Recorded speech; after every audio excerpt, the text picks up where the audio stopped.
Welcome to the Fit Muslima podcast, where we talk about food, faith, and fitness.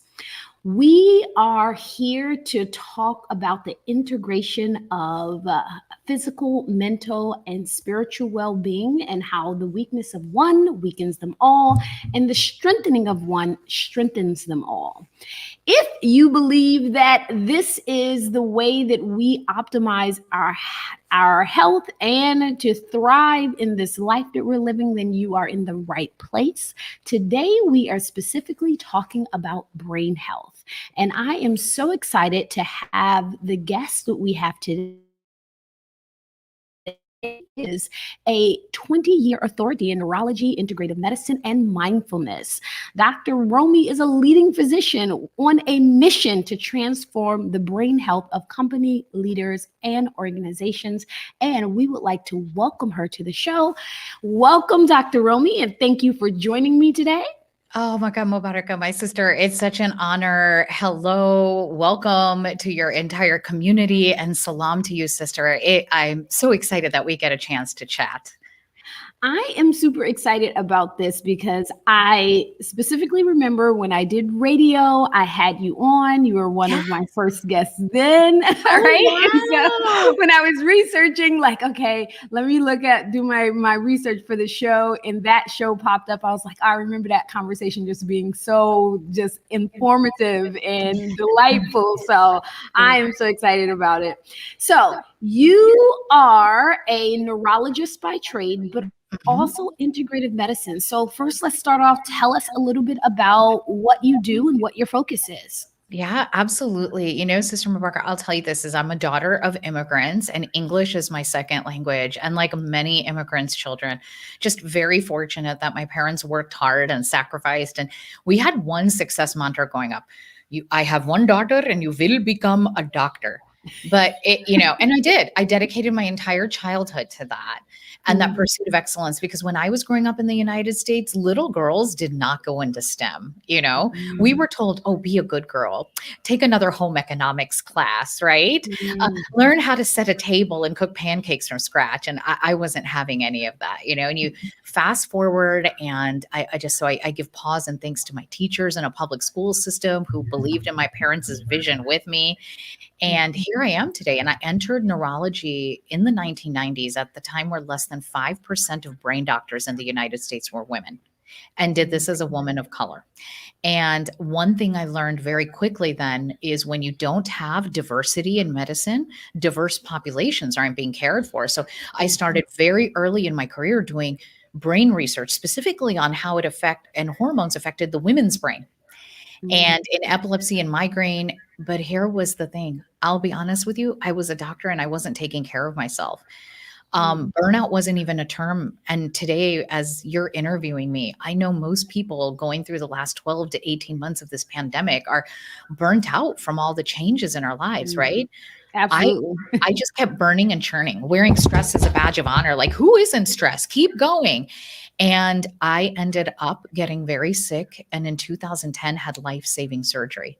And I knew at that moment that nothing I learned in medical school was going to save me out of this conundrum.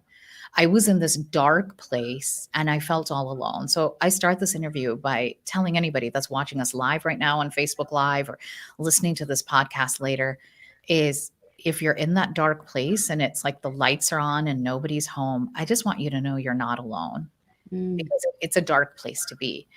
And it was at that time that some elders in my community turned me on. I mean, you may be young, sister, but like the days of the cassette tapes, do you remember that? Yes, I'm not that young. Okay, well, I appreciate it. Thank you. This whole fit Muslima vibe is working for you, because you don't look like you're old enough, my love, to know what cassette tapes are, but your sister here does. I get handed a cassette tape with chants on it and meditation, and I'm listening.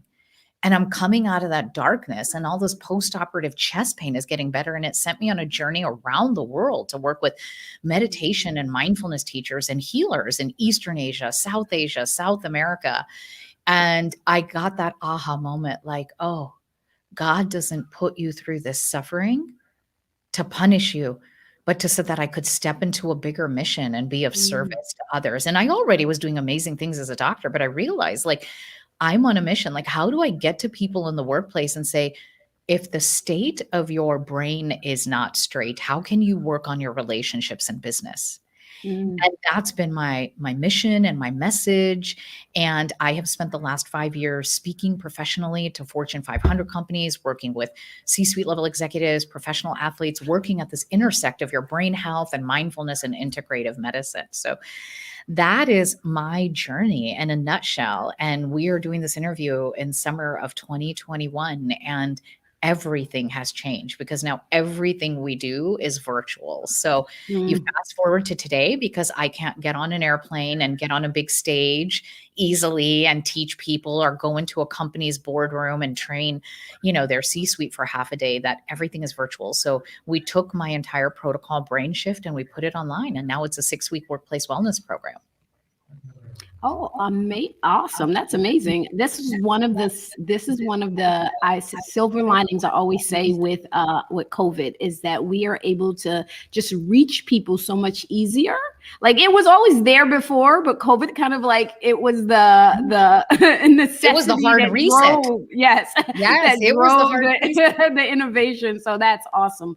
When you talk about, so let's specifically talk a little bit about brain health and how things like stress, right? We always talk about stress as a bad thing. We talk about stress like, oh, it's something that we can't avoid and I'm so stressed. And some people actually use it as a badge of honor. I know that I used to, when people tell me like, oh, or my husband say, you're stressing out too much or you're doing too much. And I'll be like, oh, I'll sleep when I'm dead, right? Yes, I'll sleep when I'm Which dead. Which is a horrible philosophy, by the way. I have learned the hard way. Or as entrepreneurs or success, it doesn't matter. As success-driven professionals, look, you and I don't want to be told to slow down or we'll run over you with our wearable tech and our designer shoes, right? So I'm not here to tell people to slow down. I'm actually here to say there's a way to optimize the way your brain structure and function is to not allow the stress to negatively impact your brain, your mental health, and your physical health, and your performance. And that's what it is. And so I'll tell you, a few years ago, as I started to work with thousands of these, men and women just like you and I, success-driven, success at all costs, there was one thing that I started to see a pattern of. And I call it the busy brain, Mubaraka, And I'm here boldly as a board certified doctor in neurology and integrative medicine to say brain doctors, neurology, psychiatry, and psychology has gotten it wrong all these years. That anxiety, adult onset ADD or attention deficit disorder, and insomnia are not 3 separate diseases. We're failing. Because when people treat it naturally, what do? They get caffeine in the morning, or a doctor gives them. Okay, wait. We have to pause and go back. Adult, because that's a new term. New for term? Me. Adult onset ADD. So tell me about that. Okay, yes, let me break that down. Let's talk about it. It's that, you were fine as a child. We know about ADHD and its onset in children, and many people who are my age maybe didn't get diagnosed as children. But adult deficit disorder, it means I can't focus. So you're trying to caffeinate all day, and with the multiple modalities of communication open and multiple screens, you're losing focus and it's irritating you and it's driving anxiety and it's killing your productivity. And you know that in the time that you could normally get one thing done, it's taking you 42 minutes. Your to-do list is multiplying faster than you can tackle it. And then when you try to go to bed at night, you're replaying that to-do list and all your failures and shortcomings from the day. And maybe a random fact like, oh, don't let me forget to buy more dog food for my dog, right? That's what this ADD So wait a minute, that's not normal? No. Okay. And I know this because as a brain doctor, I remember, I don't know, Mubarak, there were days that I had that I was like, I am on. I am girl on fire. I am in control of my schedule. I am productive. Everything is getting checked off. I'm in a good mood. And then all of a sudden I'd wake on another day and it was like my brain cells are on fire. Like, who amped up my brain without my permission? I can't focus. I have this low level anxiety. There's too much going on. My schedule's controlling me. I'm not in control of my day. That's what a busy brain is. And ADD, adult onset deficit disorder, is one part of it, as well as anxiety, ruminating anxiety. You can't let go of something. You're playing one conversation in your head over and over, and it's not the most important conversation you had in the day. Mm. Right. And then you try to fall asleep and thoughts are racing through your mind. And some people use alcohol, other people use some overpriced supplement from an Instagram influencer, and none of that is working. And then you wake up at like 2:37 a.m. and you're like, whoo, I'm wide awake. I may as well start tackling my to-do list while it's quiet and throw in a load of laundry before the kids get up. That's a busy brain. That sounds what like it is stress. very common among a lot of people.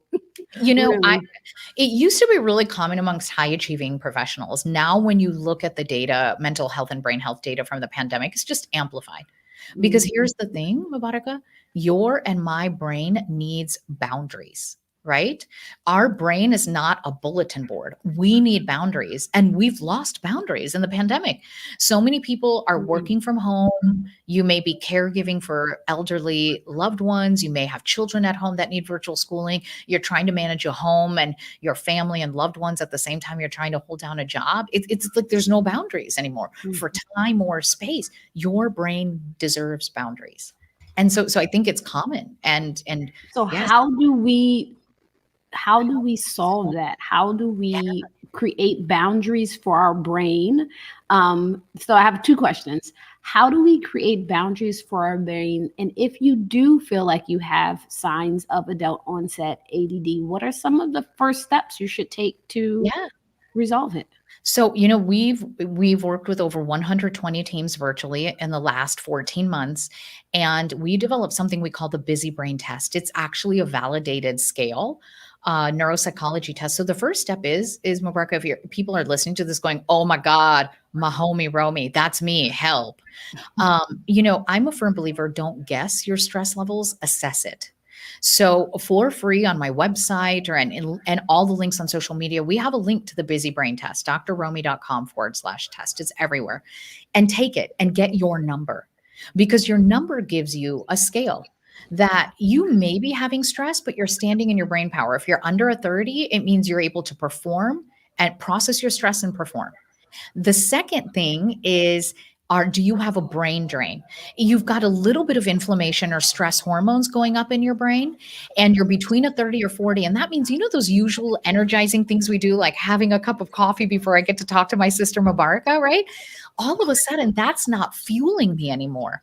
And and I need a little something more. And then there's the brain strain above a 40, where I know there is inflammation in that part that causes the busy brain, that your stress hormones and hormones are imbalanced, not only in your brain, but all over your body.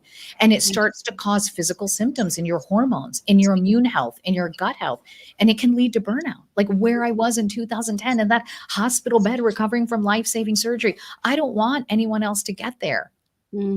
So that's the question. Number one, assess, don't guess your stress levels, because then there's a pattern. And then the solution for all of this, because the ADD, Mubaraka, doesn't happen alone. There's typically anxiety with it and difficulty sleeping as well. Right. And so the next step, and that's why we developed something known as the brain shift protocol. And we can absolutely break it down. There's 5 components of getting to the root cause. Like you and I could have a busy brain right now, 17 people listening, and all of us have a different root cause of what's going on. And that's integrative functional medicine. And so I've developed a protocol for it, and from all the research, and that's what we're teaching now, so that everybody gets their solution. And one size doesn't fit all. When you talk about symptoms or signs, what are some of those physical symptoms that people may have related to having a busy brain? Yeah. So when you have a busy brain, it doesn't just stay in your busy brain. What we typically see is not only is there hyperactivity in your brain, there's hyperactivity in your gut. And so people have acid reflux. They go between having loose stools and constipation, or irritable bowel syndrome, right? Is common. The foods you were eating now, all of a sudden you get an upset stomach, and you don't know why you're gas or bloaty, and you're eating clean. The other one is you do high intensity interval training, or you pop on your Peloton and you get bloating in your abdomen. You don't feel good. You feel worse after you exercise. Like, what happened to that dopamine rush? That's some of them. The other things we typically see, everything else that's hyperactive, high blood pressure, irregular heart rate can be a part of it. And if it continues to go on and people take that busy brain test and they get about above a 70, now we know that you're starting to burn out your hormones, your adrenal glands, and you're starting to negatively impact your immune system. So you're getting sick more often too.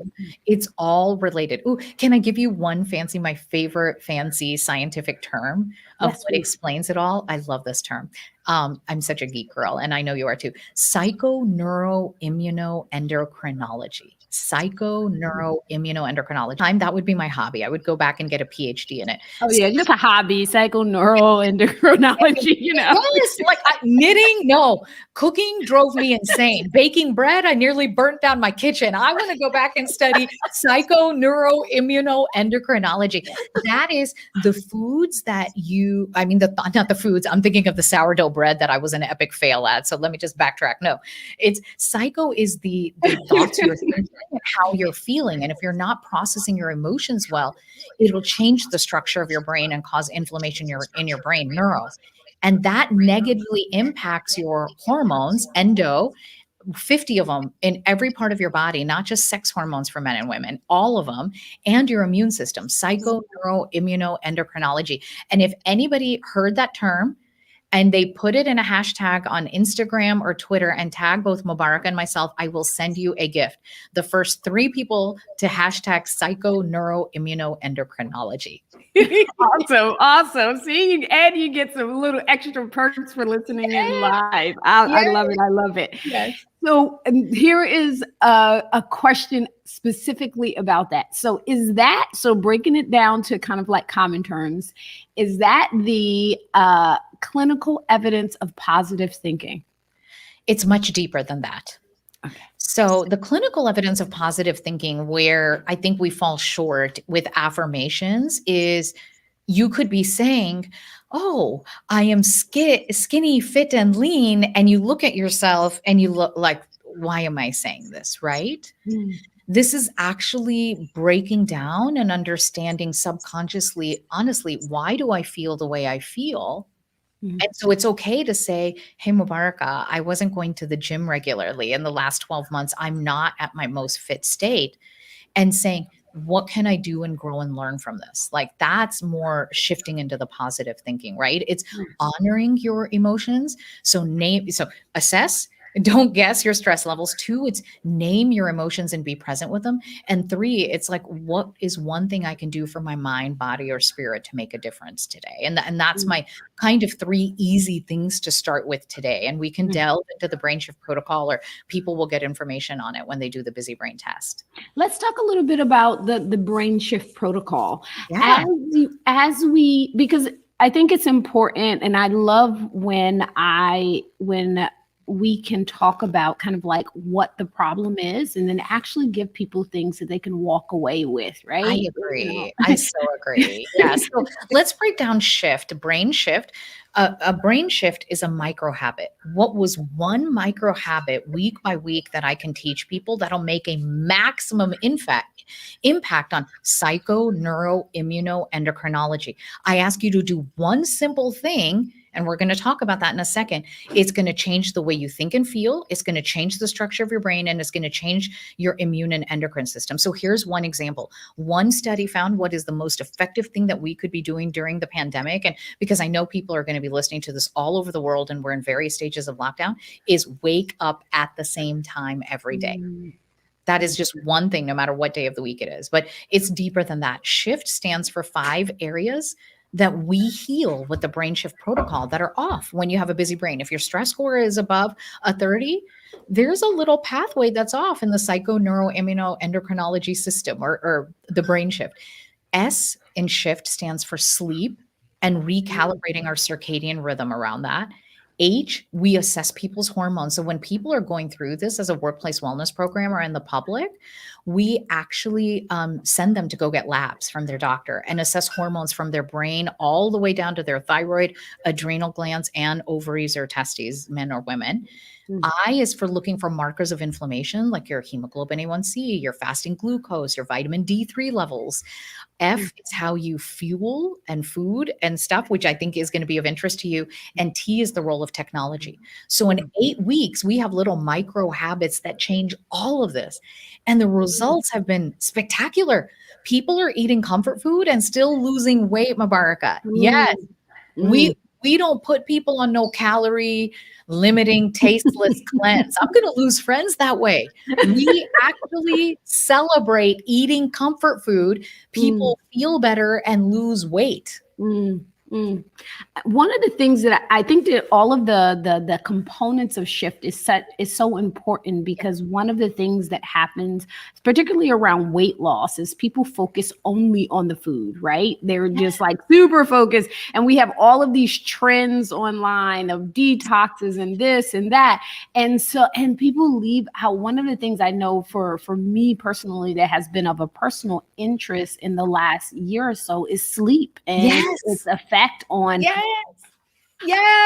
our brain, on our weight loss, on our health. So let's talk a little bit more. This is totally, I'm like hijacking this for myself, right? No, if you're suffering, in my family, we have people who say that they're night people, and they're up all night and they want to sleep all day. There's no scheduling, and I've really been like diving into this for my own reasons with my own family. And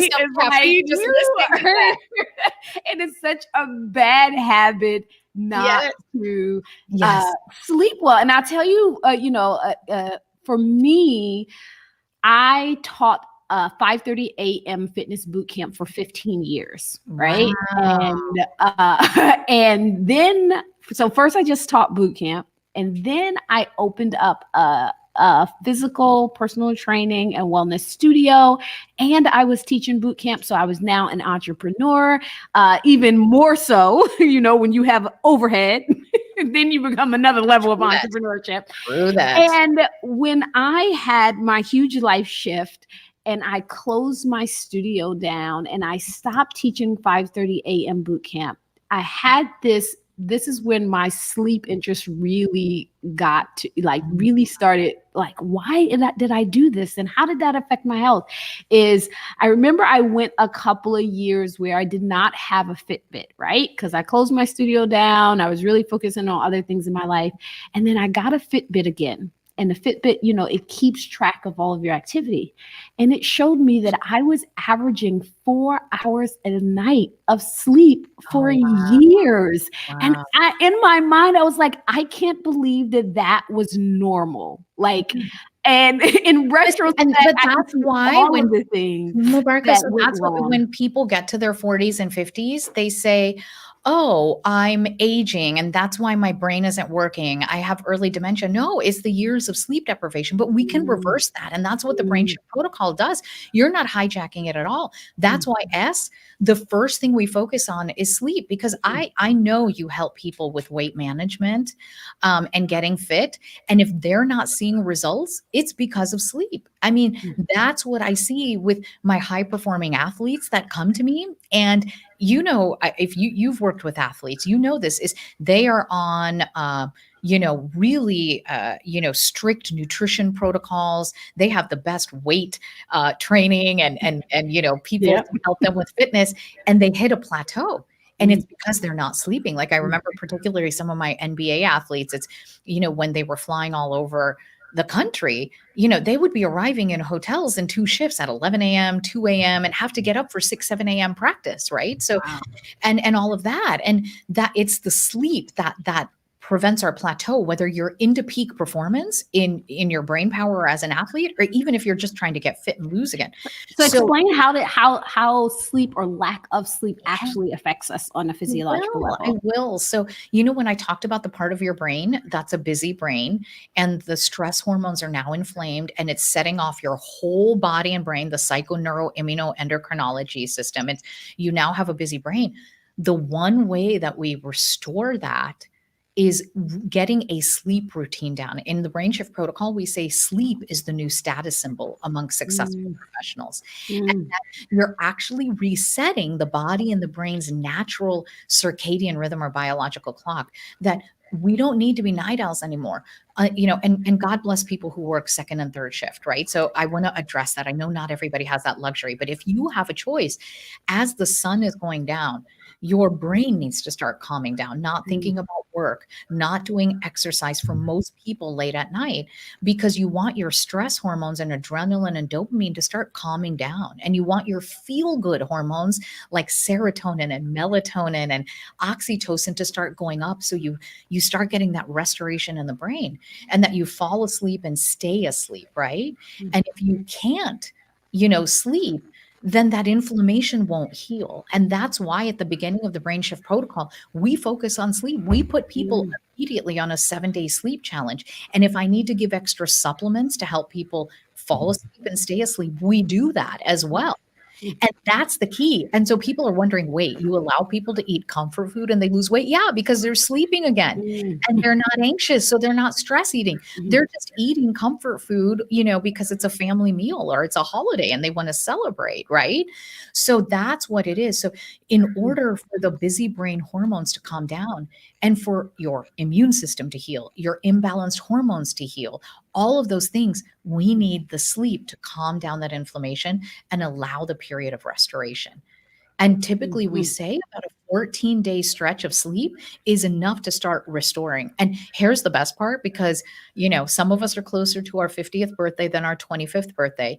Just restoring sleep can start to reverse mild cognitive impairment or the signs of early dementia, right? And add a little meditation to that at night. And the clinical studies show you're actually now growing brain cells in your memory areas of your brain. It's amazing. When you get enough sleep, when you start. Wow. And so what is enough sleep? So from the research, what is enough sleep? I know 4 hours was not nearly enough.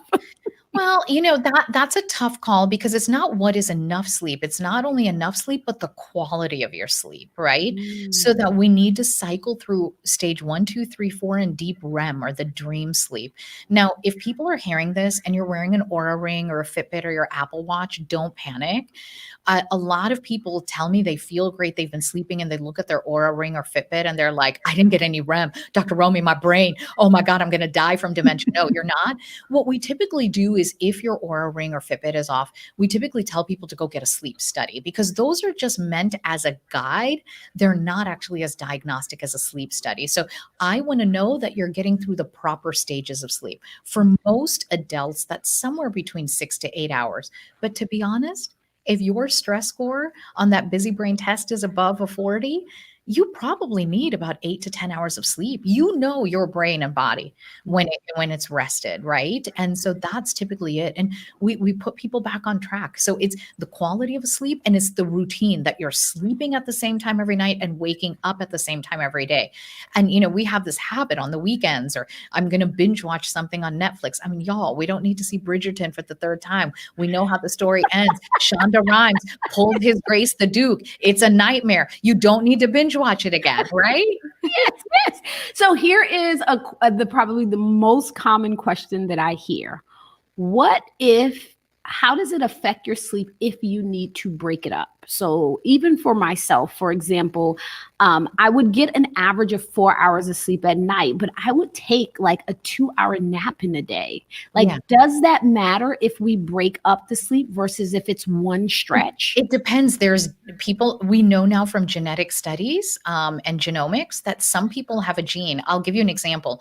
I'm a person that if I nap in the day, I can't do 20 minutes or I'm going to go into busy brain. I need the full 90 minutes to 2 hours to get a REM cycle. cycle, right? So some people's genetics allow for that 20-minute nap. What we typically say is prioritize getting your nighttime routine in order. So the full quality and quantity of sleep at night is the priority. And honestly, by the time people are coming to me with a busy brain or they're wanting peak performance in their job or as athletes, they're ready to do it, Mubaraka, right? They've tried every last cleanse out there on Instagram and none of that nonsense is working. They know something is going on in their brain. And once you reset sleep, hormones and your metabolism and everything starts getting restored. And the belly fat starts to disappear with sleep. Bottom line, let me just break it down. Bye belly fat. Awesome. We're going to have to prioritize that in our challenge then. We're going to have to add that to the challenge. Absolutely. Oh my God, Mubaraka, next time you're doing a challenge, let me know. I would love to join you to get fit again. And I'm happy to run my 7-day sleep challenge from Brain Shift inside your challenge. Let's do that together. Absolutely. Absolutely. Now you said that in 14 days, with proper sleep pattern in 14 days, you can reset that. Yes, people start, we do that. We know because we measure labs that people who are not doing well, their stress hormones, cortisol, are high at night and they're low in the morning, and we want them high in the morning. I want you to wake up feeling energized and ready to go for the day, right? Without the caffeine. And we know normally with 14 days of restorative repaired sleep, we see the stress hormones fall at night and we see them restoring or being at the right levels in the morning. And just as simple as 14 days, and some people may need longer, but this doesn't mean 14 days later you go back to being a night owl. No. Right. And it has to begin a habit. That's the whole idea of Brain Shift is we're seeding habits, micro habits that become a part of, you restoring sleep, hormones, inflammatory markers, how you fuel yourself in technology. And that's the magic of Brain Shift. Wow, that sounds amazing. I already have people who are hashtagging, and can you repeat where we can go and take the test? Yes, because I apologize. My team's not on your Facebook Live right now. So go to drromie.com/test. And it's ROOMIE.com/test. And if you go to Dr. Romie at Twitter or Instagram, it's in the links and the bios right there. And you get to take it for free. You look at the red arrows when you're done with it takes less than 4 minutes to answer 20 questions. You get your score, and then it takes you to your personalized recommendation of what I'm asking you to do for the next 7 days. That's amazing. That's awesome. So that is definitely a resource I will be using immediately after this interview. Thank you. Sure. Reach out to me. I got your back. I want to get fit with you and I'll get you sleeping again. We sisters have to help each other. Awesome. Absolutely.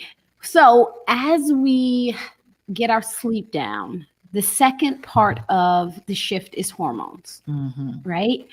This is a question that is one, is important. Number two, would you say hormonal imbalance is underdiagnosed or overdiagnosed?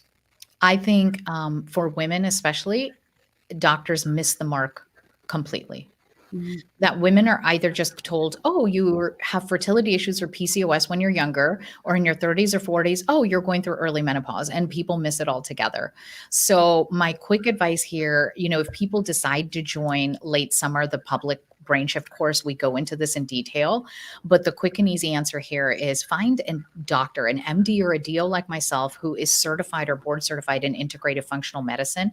We look at your hormones from your brain to your thyroid to your adrenal down to your ovaries or testosterone in men, right? That's the key, because when people hear hormones, they think testosterone in men and your estrogen and progesterone in women. And it's so much more complicated than that. Like if I had to hone in, 9 times out of 10, there's thyroid issues in men and women. And every time we take corporate teams through the Brain Shift protocol, I cannot tell you the dozens of people that say, you saved my life, you transformed my life. I never would have checked all these thyroid panel labs. My doctor thanks you, like literally. So that's what we look at. And it's a little bit too complex to get into the short time we have here, but we dive into it deep in the Brain Shift course. Awesome. And I'm going through them. I'm going through each letter, and the I in shift. Inflammatory markers. So we do different labs, and you're going to love this. So one way I know how your brain is controlling your metabolism, which is not only important for weight, but how you're performing through the day, is looking at your fasting insulin and glucose levels. I know how much inflammation you have looking at C-reactive proteins. These are all labs we do, but probably out of all of them, if people want to take away a gem, the biggest thing is vitamin D3 levels. I normally am not someone to push supplements, but if there is one thing I think everyone should be on right now, knowing where the average levels are in the United States, it's vitamin D3. It's critical for every hormone in your brain. It's a pro-hormone. It's Superman. It's Superwoman in your body. It's important for your brain, important for your immune system. So that is probably the key there. And F We've stands been hearing a lot about the vitamin D. I read one study that said that people who had the worst health outcome for COVID also had the lowest vitamin D levels. Agreed. And so it was correlated with that. I know my doctor particularly calls it the old new vitamin. She's like, we've known about it for decades, but recent studies about how many things it is attached to is really coming up a lot. You know, I knew this isn't from my integrative medicine days, Mubaraka. I told you I went into neurology in the 1990s. Back then we were seeing the literature that if you had MS, multiple sclerosis, Parkinson's disease, dementia, you were going to do worse with low vitamin D levels. Same with breast or prostate cancer. So we've known that for a long time. I just think now because of social media and the internet, the information is getting out there faster, as it should. Yes. That's amazing. I think it's so important. And particularly, particularly with my audience, one of the things that my doctor really pointed out is being a hijabi and covering. And even if you just, you dress modestly, you're covering many parts of your body that would otherwise get sun and would deliver vitamin D. So it's something that you should definitely get tested. I know, and could I add something to that? That's the misnomer about vitamin D3, about it being the sunshine vitamin. When we look at the clinical studies of people that live in sunshine states, like I live in Florida, and that even if you go out to the beach, most people, the being in the sun alone doesn't help for multiple reasons. We need to wear sunscreen to protect your skin, no matter what skin tone you are. But two, for those of us that have more melanin in our skin, like you and I, we actually have to have 4 limbs exposed for 40 minutes in the sun. But the last thing is, with stress hormone levels or busy brain, you have inflammation that even if you get enough sun every day of the year, inflammation in the body is not allowing those normal pathways to metabolize it from your skin to your liver to your kidneys to your blood and to your brain. So even if you're taking the supplements, you have to do the work to get the brain to stop being so busy. So you need the supplements, and that's definitely one that we start. So definitely. And I want to be mindful of our time. I know, gosh, I should come back and we can delve into that one deeper. I mean, I think I don't want to overload people who are watching this with too much with the brain shift protocol. I just want people to understand you have a busy brain.